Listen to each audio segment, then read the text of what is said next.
The White House ordered a pause of all federal grants and loans.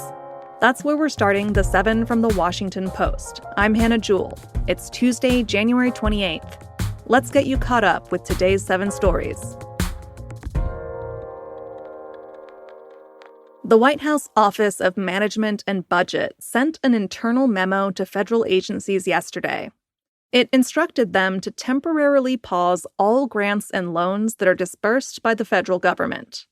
It also calls for each agency to perform an analysis to ensure its grant and loan programs are consistent with President Donald Trump's many executive orders. Those include orders to ban federal diversity, equity, and inclusion initiatives, among other measures. The memo said it should not be applied to Social Security or Medicaid. But trillions of dollars could be on hold. Federal grants go to universities for education and research programs, to nonprofits for healthcare and studies, and to thousands of other purposes. The order goes into effect today, but it has sparked confusion across Washington about how to enact it, and it may face legal challenges.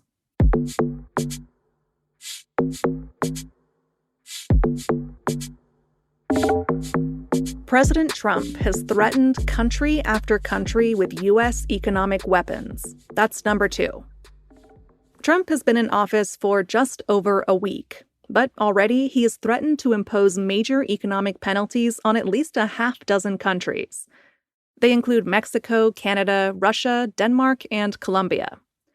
The threats reflect his view that the U.S. is being routinely ripped off by other countries.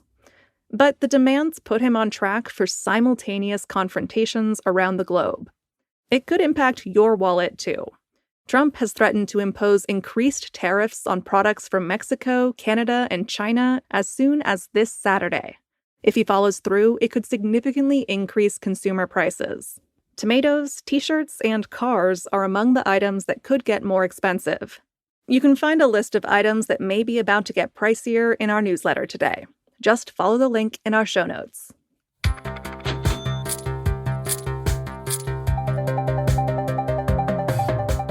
Number 3. A Chinese artificial intelligence app has shaken the U.S. tech industry.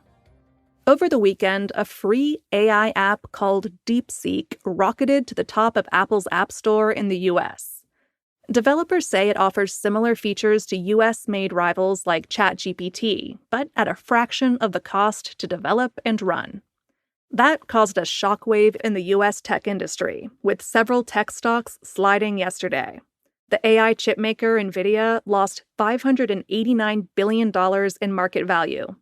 DeepSeek's explosive debut escalated concerns about China's ability to challenge the U.S. lead in advanced AI. Both nations have positioned the technology as central to their future economic and military power. President Trump said DeepSeek should serve as a wake-up call to U.S. tech leaders.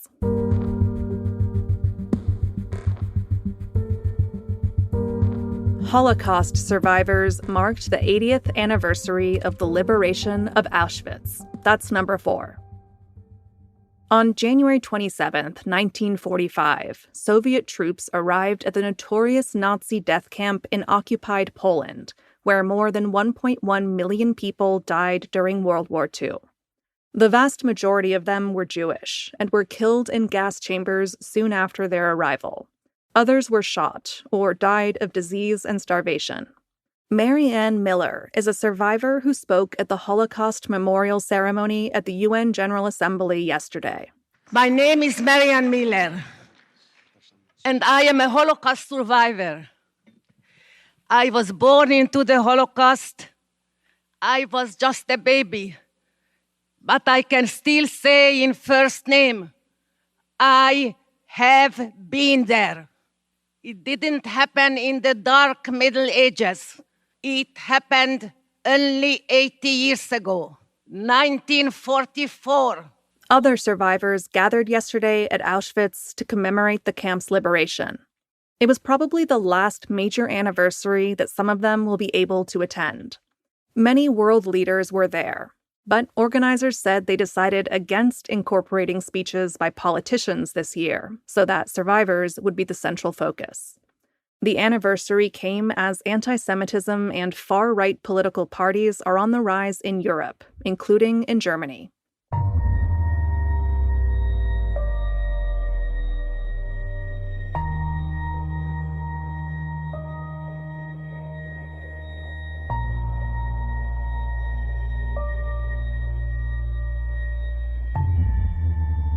Number 5. Rain brought the risk of mudslides to Southern California. After months of dry and often gusty weather, rain fell on the Los Angeles area over the weekend. It helped to douse the fires that destroyed entire communities there this month. Firefighters are getting close to completely containing the largest wildfires. But the rain also brought new risks to the region. That included flash flood warnings in recently burned areas and mud flows leading to road closures. Wildfires can make land more vulnerable to erosion when it rains, and that can cause dangerous debris flows. Number 6. A growing number of Americans are taking second jobs and side hustles. Late last year, the share of U.S. workers with more than one job hit 5.3% of the workforce. That's the highest rate since 2019. The trend has been spurred by a couple of factors. One is the way that years of rapidly rising prices have eaten away at household incomes. But also, a strong labor market has made job opportunities more plentiful.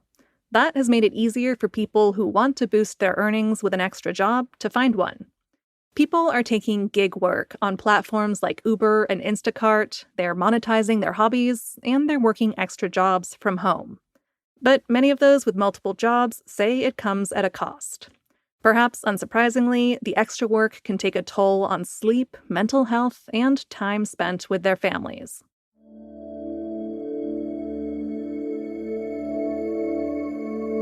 And at number 7.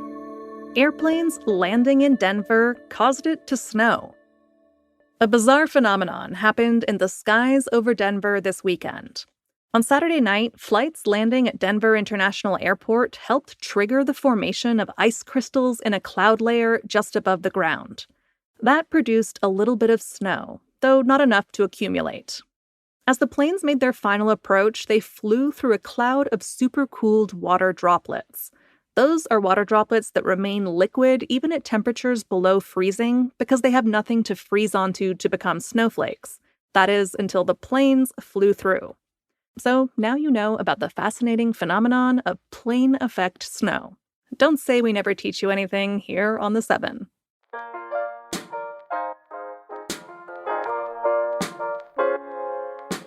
All right, you're all caught up. Thanks to everyone who emailed us about the Post's new word search game, Ridges.